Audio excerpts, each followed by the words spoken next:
आता मार्केटमध्ये आपल्याला उद्या कशा पद्धतीने वर्किंग करायचं आणि उद्या मार्केट कसं राहू शकतं. एक्झॅक्टली आपला व्यू होता मार्केटमध्ये थोडं जरासं निगेटिव्हला वर्किंग होऊ शकतं. जर असं कॉल साईडला जाण्याचे चान्सेस पण आपण कमी हे कालच्या प्रेडिक्शनमध्ये सांगितलं होतं. पण त्यामध्ये अशा पण गोष्टी आपण बोलल्या होत्या की आपल्याला जे पण करायचं लेवलला घेऊनच वर्किंग करायचं आहे. जसे आपण ही बँक निफ्टीमध्ये लेवल म्हणजे सांगितले होते की ऑलरेडी सपोर्ट घेतला. बँक निफ्टी परत आपल्याला ह्या लेवल पण दिसून येऊ शकतं आणि बँक निफ्टीने ह्या लेवलला आपलं टार्गेट दाखवलेलं आहे. 939 पासून 386 म्हणजे 400 पॉईंटचा डिफरन्स आहे आणि 400 पॉईंट फक्त आपण आपल्या प्रिडिक्शनच्या द्वारावर किंवा प्रिडिक्शनच्या वर कन्सेप्टवर आपण ऑलरेडी डन केलेलं आहे. ओके. त्यानंतर आता बँक निफ्टीमध्ये जर बघितलं तर निफ्टीमध्ये आज पूर्ण साईडवेज मुवमेंट होती. त्यामुळे ह्या ठिकाणी आपला कुठलाही सहजासहजी एक ट्रेड पण बनलेला नाही. एक सकाळी बनला होता पण तो अननेसेसरी मार्केट डाऊन आलं त्यावरती जरासं खाली आलं. त्यामुळे छोटे एक 5 मिनिटच्या स्टॉप लॉसला आपण ते क्लोज केलं. काही असं हरकत नाही. 5 मिनिट आपल्याला निफ्टीमध्ये काहीच मॅटर करत नाही. ओके. तर जस्ट आता उद्या साईडला आपल्याला मार्केट साईडला कुठल्या साईडला वर्किंग करायचं तर निफ्टीमध्ये एक व्ह्यू होता की ही एक सपोर्ट झोन आहे आणि इथून निफ्टी सपोर्ट घ्यायला पाहिजे. निफ्टीने सपोर्ट इथे घेतला 23,752 पण हा आज घेतला. आता उद्या घेईल का नाही घेईल हा एक मोठा प्रश्नचिन्ह आहे.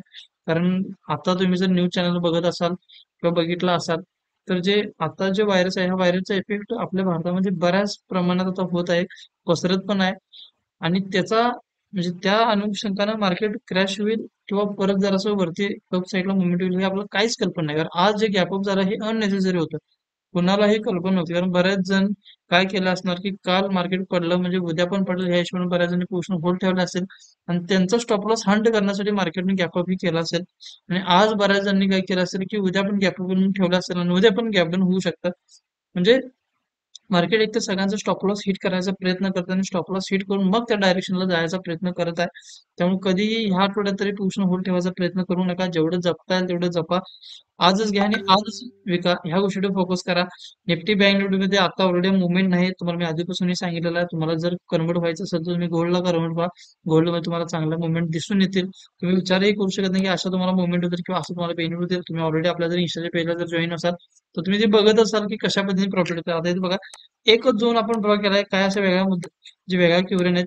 पण जो आपण झोन ड्रॉ केलाय त्या झोन बसून बरोबर सेलिंग आलाय आणि ती सेलिंग बघा 2660 पासून 2600 कंटिन्यू म्हणजे करून आलाय. छोटंसं टार्गेट आहे पण आता मार्केटमध्ये किंवा ह्या गोल्डमध्ये व्हॉल्यूम आहे. आणि त्या व्हॉल्यूमच्या हिशोबाने जर तुम्ही बघितलं तर जास्तीत जास्त गोल्ड 2654 पण येऊ शकतं.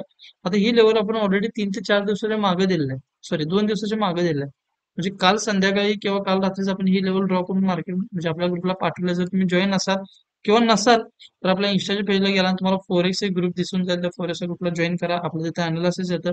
एकदम सोप्या पद्धतीने ट्रेडिंग चालू आहे. असं काही अवघड असा मुद्दा नाही फोरेक्समध्ये. बेस्ट आणि बेस्ट ह्या महिन्यात आणि पुढच्या महिन्यात तुम्हाला फोरेक्स बेस्ट राहील. इंडियन मार्केटला थोडं आपल्याला जरा अवॉइड करायचं. जरी तुम्ही बसत असाल तर जरा लॉट साईज कमी करा. कारण मार्केटचे जे मुवमेंट्स आहेत त्या जरा अननेसेसरी आहेत कारण आपल्याला पैसे सपवायचे नाहीत. हा तुम्ही एक अशी एक अमाऊंट ठेवायची तुम्हाला गेले तरी काही मॅटर करत नाही. मग त्या हिशोबाने तुम्ही ट्रेडिंग केलं तर बेस्ट होऊन जाईल. प्रॉफिट पण तसंच आहे आणि लॉस पण सेम आहे. म्हणजे दोन्ही रेशो सेमच आहे. असं काही नाही की लॉस जास्त होऊ प्रॉफिट पण जास्त होऊ शकतो. फक्त तुम्ही प्रॉपर मॅनेजमेंट आणि प्रॉपर तुम्ही अनालिसिस करायला हवं. जर अनालिसिस जर तुमचं चांगलं असेल तर तुम्हाला चांगला ट्रेड भेटू शकतो. चांगलं प्रॉफिट पण होण्याचे चान्सेस आहेत. ओके. निफ्टीमध्ये जर तुम्ही बघितलं तर आहे त्या लेवलला आपण वर्किंग करणार. बँक निफ्टी जर तुम्ही बघितलं तर बँक निफ्टीला पण सेम लेवल. इथून कॉल साईडला होती. कॉल साईडला ऑलरेडी डन झालंय. रिजेक्शन होतं. रिजेक्शनला पण डन झालंय. ऑलमोस्ट 50% दिलंय. उद्या समजून चला मार्केट फ्लॅट ओपन झालं तर तुम्ही परत इथे एक रिजेक्शनला बसलं तर जर असं म्हणजे रिस्की राहू शकतो पण बसलं तरी काय हरकत नाही. म्हणजे कमी लॉटनं बसा. ज्या वेळेला मार्केट समजायला की ह्या लेवलला वरती ब्रेक होईल 50,404 त्यावेळेला तुम्ही स्टॉप लॉस हंट करा किंवा क्लोज करा आणि ज्यावेळी येतील तेव्हा प्रॉफिट बुक करा. दोन्ही पैकी काही नाही घेता एक फिक्स होईल, एक तर लॉस होईल, एक तर टार्गेट होईल. आपण कुठल्याही ठिकाणी एंट्री मारताना प्रॉफिट व्हायला पाहिजे अशी चिंता ठेवायची नाही.